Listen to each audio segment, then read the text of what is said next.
Darle la bienvenida a Nicolás Jodal. Nicolás es el CEO de GeneXus, es ingeniero de sistemas formado por la Facultad de Ingeniería de la Universidad de la República, coautor del proyecto GeneXus,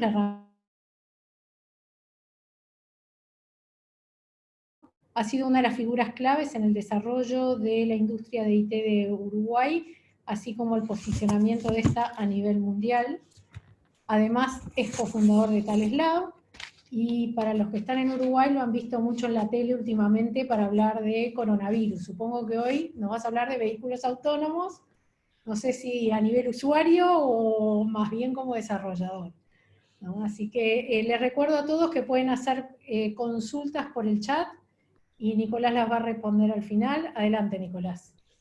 Bueno, gracias Silvia, no dijiste que somos amigos. Y somos amigos, principalmente. Bueno, a ver, gracias. Voy a hablar de vehículos autónomos. Soy un usuario de un vehículo autónomo, pero hoy voy a encarar la charla desde el punto de vista de... Me voy a dar un gusto, la verdad que me voy a dar un gusto. Es una charla que hace tiempo que la quería dar.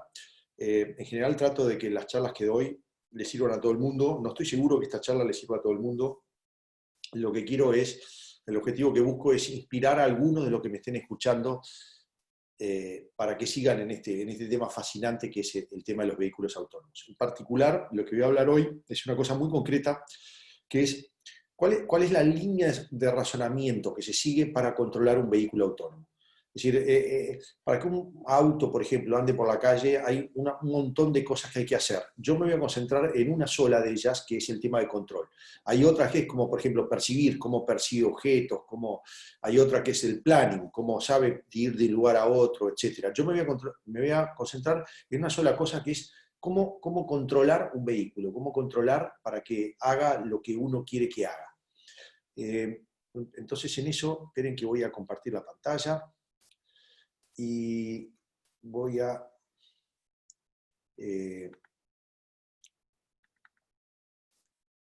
lo que les voy a contar es desde el punto de vista de un desarrollador de software, cuál es la línea de razonamiento que se siga para controlar un vehículo autónomo. Entonces, todo empieza, digamos, la diferencia fundamental entre controlar un vehículo autónomo y programar como nosotros estamos acostumbrados, se puede definir en esta única sentencia.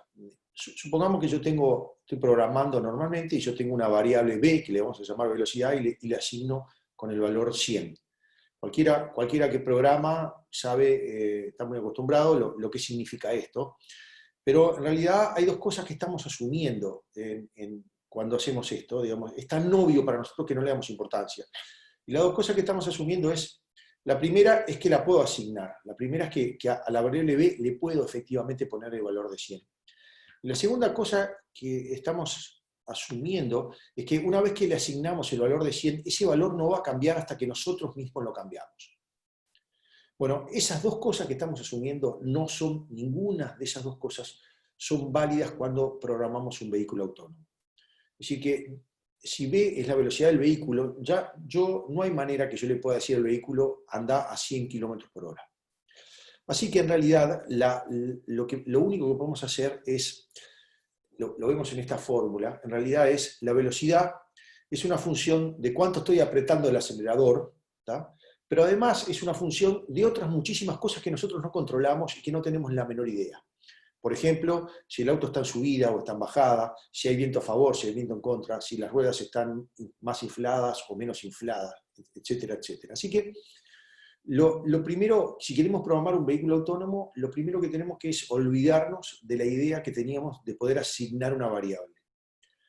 De hecho, ya no vamos a tener variables, no vamos a tener ni asignaciones ni variables.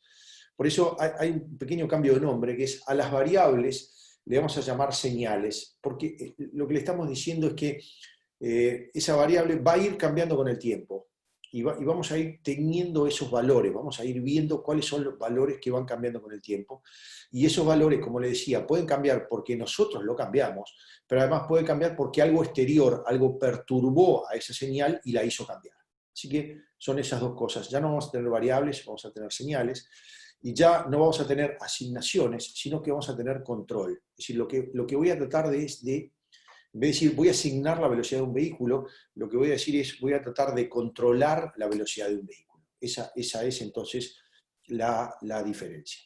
Vamos a ver ahora cómo podemos hacer para controlar la velocidad de un vehículo.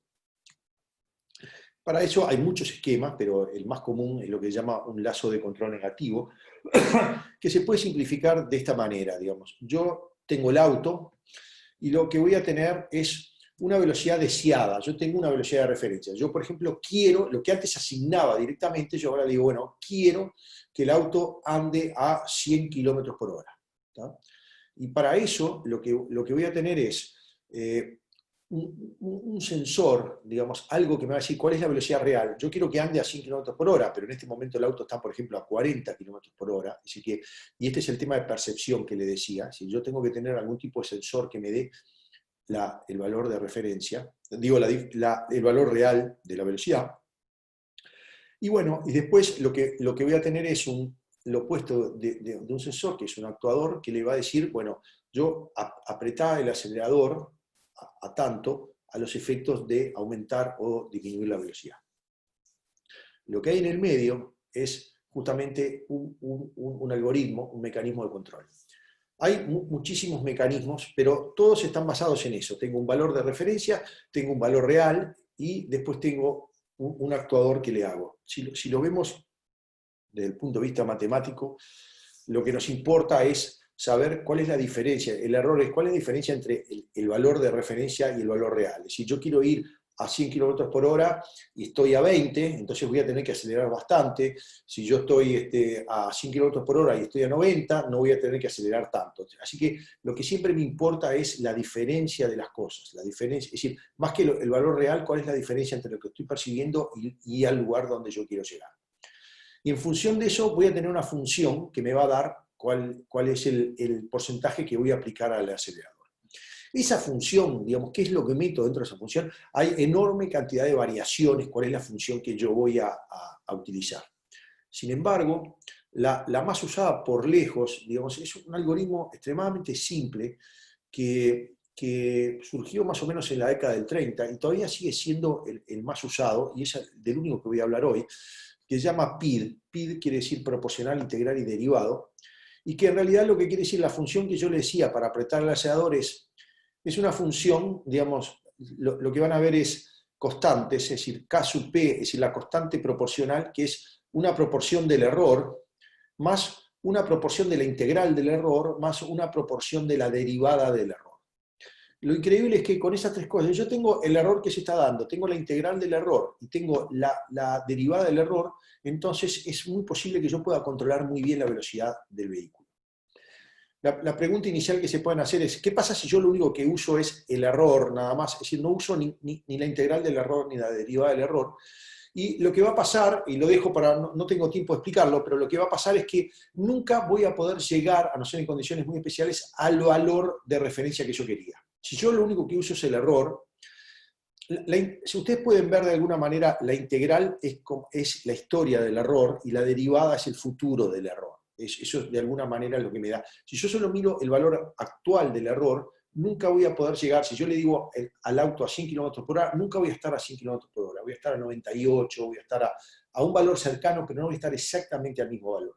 Para eso tengo que darle los valores de integral y derivada. Así que el secreto del control simplemente es definir qué valores le voy a poner a cada una de estas variables. Créanme que es magia negra. Es magia negra definir los valores de estas tres derivadas, de estas tres constantes. Yo, para simplificarlo hoy, digamos, en las demostraciones que voy a hacer, solo voy a usar la constante proporcional, así que lo que van a ver es que cuando yo pido ciertos valores, el auto nunca va a llevar exactamente a lo que yo quiero, pero es simplemente porque quiero simplificar la demostración y nada más. Pero si uno tiene suficientemente tiempo y ganas, termina definiendo exactamente, digamos, que la variable llega exactamente al valor que uno quiere. Bueno, vamos a ver primero entonces una demostración, digamos, de cómo funciona esto. Voy a mostrarles un ejemplo donde yo lo que tengo acá es, lo que están viendo en pantalla es un auto que yo le quiero que vaya a determinada velocidad. Por ejemplo, le voy a decir que quiero que vaya a 84 kilómetros por hora, Me parece, y espera tiene que me parece que no se ve. ¿no se ve? No, se ve la presentación. ¿Así? Claro, estoy en Linux. ¿Será que eso es lo que le está complicando? A A ver, ver, topos y... para que a ver si bajo esta de acá, ¿sí? A ver ahora, ¿ven algo? Ahora no, vemos la presentación como la ves vos, digamos. No están viendo la de... Bueno, está. Vamos a volver entonces. Disculpe que no voy a poder hacer demos reales. A ver, para que voy a ver Stop Shading. Para que sí. Ahí te vemos a vos. Sí, para que voy a volver. ¿Ahora? ¿Sí? Perfecto. Perfecto. Bueno, muy bien. Lo que le decía ahora es, acá tenemos una velocidad de un vehículo, yo quiero que el vehículo vaya a 84 kilómetros por hora, ¿tá? Y el road level, lo que me estoy refiriendo es que está plano, está en cero, quiere decir que voy por un camino plano. Entonces lo único que tengo es un vehículo extremadamente simple que lo único que tiene es un acelerador. Entonces yo le doy Start y lo que van a ver es cómo se mueven cada una de las señales. Es decir, el azul es la velocidad real del vehículo, verde es qué porcentaje del acelerador está apretado, y el negro es la velocidad de referencia.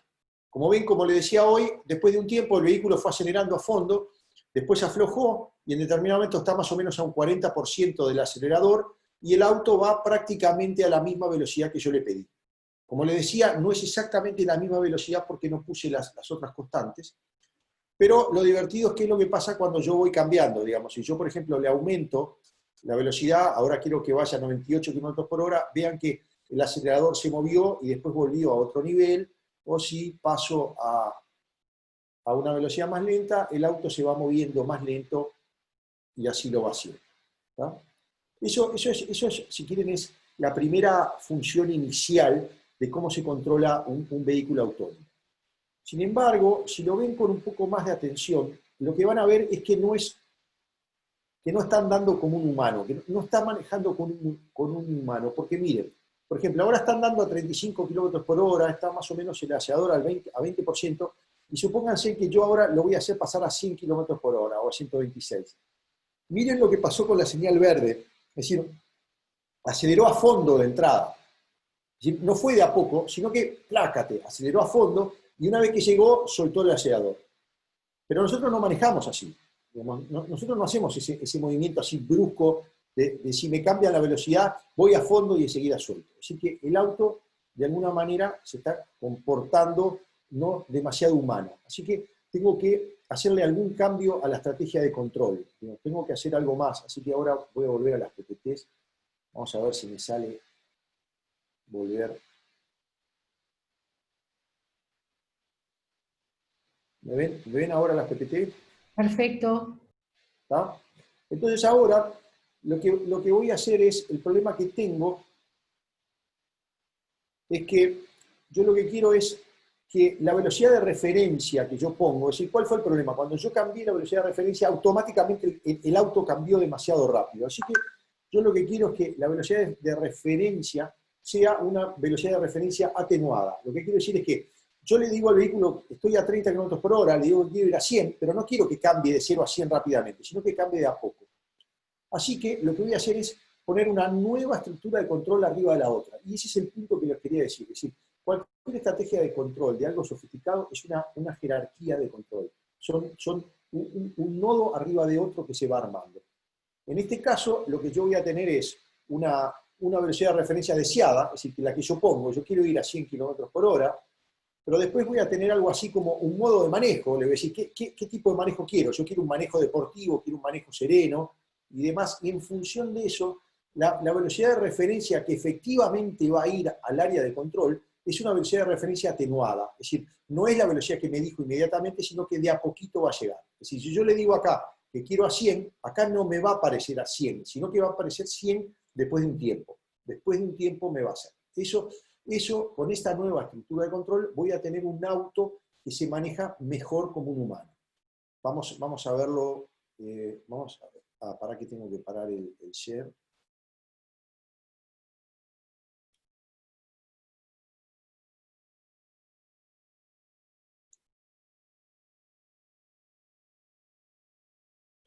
Vamos a ver cómo funciona eso.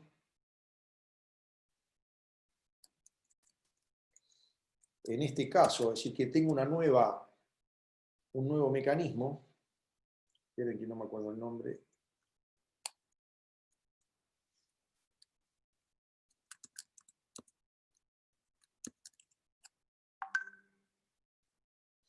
Bueno, en este caso, lo que yo tengo un nuevo control acá que se llama el driving style, digamos, cómo yo quiero que se maneje, digamos, si maneje a lo Senna o bien despacito. Entonces, cuando yo le digo que quiero ir 80 y le doy, vean que el acelerador ya no acelera como antes, que iba a fondo enseguida, sino que de a poquito se va moviendo hasta llegar a la velocidad que yo deseo.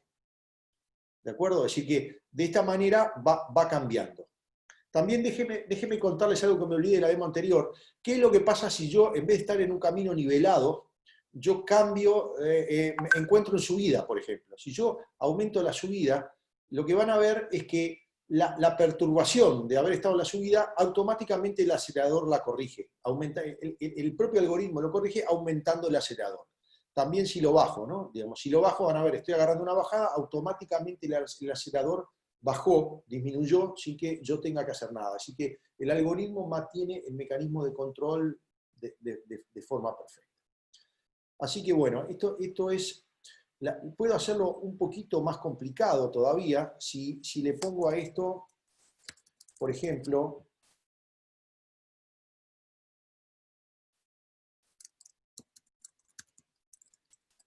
si le pongo, a ver, el nombre era...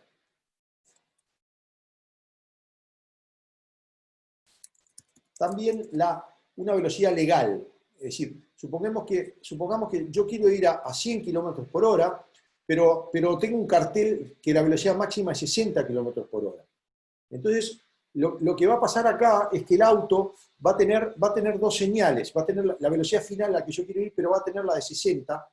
Y van a ver que la de 60 es este color de acá. El auto va a ir a esa de 60. De hecho, si llego a zona de 45, van a ver que el auto disminuye, y si la máxima es 125, lo que van a ver es que el auto no va a ir a 125, que sino va a ir a la velocidad de crucero que yo le había pedido, que era a 100 km por hora. Así que, y vean cómo va cambiando el acelerador en todo momento. Es decir, el acelerador va cambiando, y si le pongo una subida, por ejemplo, cómo va cambiando, y todo eso de forma automática, simplemente porque tengo un controlador que se dedica a eso. Si yo no tengo nada programado específicamente para esto, sino que tengo un mecanismo de control que le voy poniendo cuáles son los valores de referencia y automáticamente funciona, digamos. Así que es una cosa bastante, digamos, potente, digamos. Ahí entre una bajada, por ejemplo, automáticamente disminuye.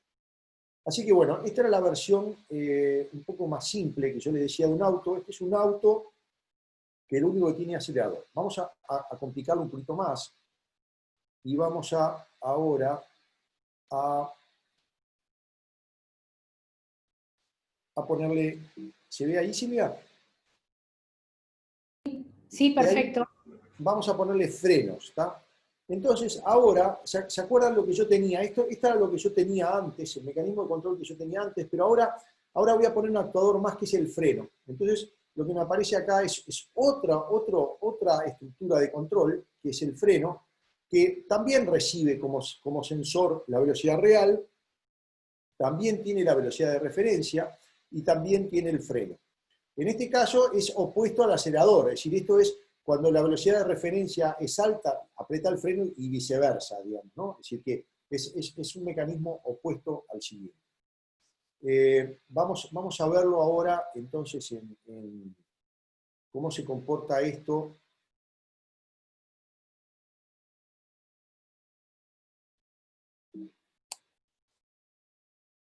Este auto ya un poco más complicado, donde lo que yo tengo es los frenos. Entonces, cuando es acelerador es exactamente igual, es decir, yo lo aceleré a 100, y entonces el auto se está moviendo perfectamente, digamos, hasta alcanzar la velocidad. Lo interesante es cuando yo empiezo a frenarlo. Digamos, yo, por ejemplo, ahí lo disminuí. Vean, el rojo es el freno y el otro es el acelerador. Vamos a suponer que yo, la velocidad de referencia que yo quiero ahora, bruscamente quiero que pase a 0. Entonces, lo que pasó es, vean que el auto soltó el acelerador y empezó a usar el freno. Está frenando cada vez más hasta yo llegar a la velocidad, hasta que la velocidad llega a 0. Cuando la velocidad llega a 0, empieza a desacelerar y frena. Así que también, otra vez, simplemente poniéndole un pequeño, digamos, una nueva estructura de control, yo ahora ya tengo un auto que estoy controlando acelerador y freno. Y por último, para terminar, déjenme mostrarle en esta línea de razonamiento qué es lo que pasa cuando yo lo que quiero es controlar. Ahora ya no quiero más controlar la velocidad, eso lo tienen casi todos, pero todos los autos nuevos ahora tienen otra cosa que es el control de distancia. Si el control de distancia es qué distancia estoy guardando con el auto que yo tengo adelante. O digamos, si yo quiero estacionar, llegar a un punto determinado. Entonces, acá la línea de razonamiento es la siguiente, que vean que es bastante similar. Yo puedo percibir la distancia, pero yo no la puedo cambiar. Yo lo único que puedo cambiar es la velocidad. Es decir, si cambia la velocidad, cambia la distancia, y la velocidad tampoco la puedo cambiar, pero puedo cambiar el acelerador. Así que vean esa jerarquía, es decir, para controlar la distancia tengo que controlar la velocidad, y para controlar la velocidad tengo que controlar el acelerador. Esa es la línea de movimiento. Así que en esto, lo que voy a tener es, simplifiqué todo el mecanismo anterior que tenía en todo esto, y ahora lo que voy a tener es una estructura de control arriba, que lo que va a tener es la distancia deseada que quiero tener con mi objetivo, y después voy a medir la distancia que tengo con mi objetivo. Acá es donde empiezan a aparecer los sensores de distancia, como por ejemplo LiDARs, radares, sensores infrarrojos, etcétera, etcétera. Pero vean que la línea de razonamiento es exactamente la misma. Siempre es algo que tengo que sensar, que lo tengo que comparar con una distancia que yo quiero, eso me genera una salida, y esa salida va a una estructura de control anterior. Y cada una de estas cosas tiene constantes que tienen que ser tuneadas. Le voy a mostrar una demo rápida de esto de control de distancia, que es...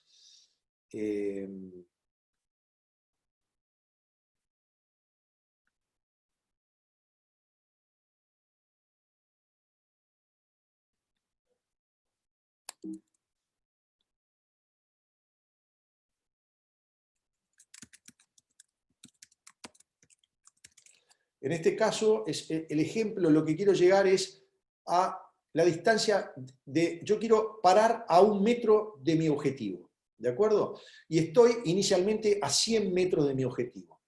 Así que le voy a decir, vamos a ver qué hace el auto. Vean que acelera a fondo, es decir, acelera, se va acercando, y cuando se va acercando frena a fondo, y ahí hace una pequeña oscilación entre frenar y demás, y hasta que al final llega y para efectivamente a 1 metro de distancia. Eso es, todo este comportamiento se puede ir modificando en la medida de que vamos cambiando las constantes, pero funciona perfectamente solo agregándole un punto de control. Lo puedo hacer un poquito más sofisticado, y con esto termino, si lo que pienso es que mi objetivo, lo que tengo adelante, se está moviendo. Entonces, lo que voy a tener es un objetivo, quiero estar a 1 metro, ¿tá? Pero voy a suponer que mi objetivo se está moviendo a 32 kilómetros por hora, por ejemplo. Entonces, lo que va a hacer es, vean, lo que importa es la distancia esta, la línea esta amarilla, cómo se va acercando hasta aproximarse a la distancia que yo quiero. Es decir, primero frenó, aceleró, después frenó, ahora está acelerando. Y supónganse que hasta que llego a la distancia que yo quiero y de repente lo acelero. Es decir, que mi objetivo se alejó, entonces automáticamente el auto acelera y después se va a ir moviendo hasta que van a ver que cuando llegue a la distancia, ahí se acercó, frenó y hasta que queda en la distancia que yo efectivamente quería que quedara. Así que esta es la línea de razonamiento que se sigue cuando se está programando un auto autónomo. Es decir, que básicamente es, ¿Qué variables se quieren controlar? Las variables que se quieren controlar son las variables que se quieren censar, ¿no? Que se quieren percibir, es decir, y qué valores de referencia quiero y cómo puedo modificarlas, cuáles son los actuadores que modifican eso.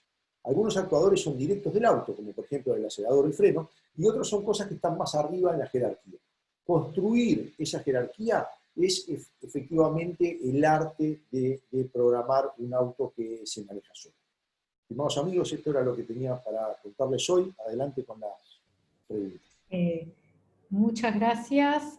Pregunta Ignacio Lanzani, que manda saludos de parte de tus vecinos de 18 de julio.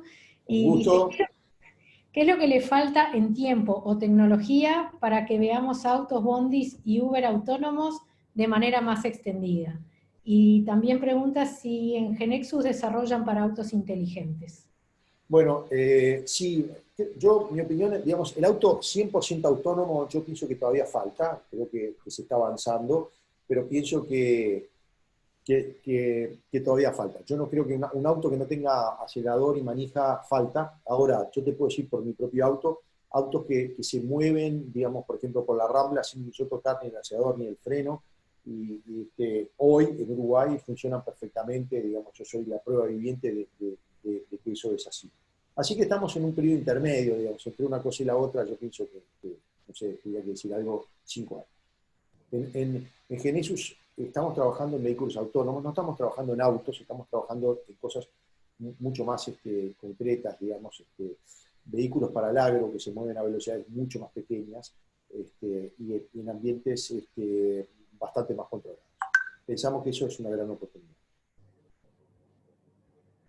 Bien, yo tengo una pregunta que supongo que no sé si la podrás contestar en un minuto, pero hablaste de magia negra, de controlar esos PID, ¿no? Esos PID. Sí, sí. ¿A qué te referís con eso? Que es muy difícil, digamos, sobre todo cuando tenés una jerarquía y vos cambias una de las variables, es muy difícil saber qué es el resultado final donde va a terminar. Entonces vos de repente tenés, digamos, en un vehículo sería normal que en toda esta estructura de control tengas, yo qué sé, 40, 50 parámetros de estos y que no te quede muy claro cuando tocas uno cuál es el efecto que da en toda la jerarquía. Ahí es donde yo pienso que hay mucha cosa para aprender del tema de Deep Learning, digamos, porque Deep Learning tiene este mismo problema, pero a la N, digamos, están hablando de millones de parámetros. Entonces, yo pienso que ahí hay todavía una línea de investigación súper interesante, que es cómo yo puedo aplicar todo ese mecanismo de fine-tuning de parámetros, que es muy normal en Deep Learning, cómo lo podría usar para estos pibes. De hecho, creo que hay algunos papers trabajando sobre eso. Es una de las cosas que me interesa y la unión que yo creo en todo este tema de control e inteligencia artificial. Perfecto, ya queda planteado un desafío para todos los que quieran presentar ideas. Y la última pregunta, ¿qué empresa es la que está más avanzada? Yo creo que Sí. ¿Qué empresa está más avanzada? Yo creo que la que está más avanzada en esto es Waymo, que es la de Google, en lo que se llama nivel 5, es decir, el auto 100% autónomo. Respecto al auto que yo lo puedo manejar y que además tenga cierto nivel de autonomía, creo que por lejos hoy es Tesla. Muy bien. Bueno, muchas gracias, Nicolás. Muy interesante. Muchas gracias a todos. Un gusto. Chao, chao. Chao, chao.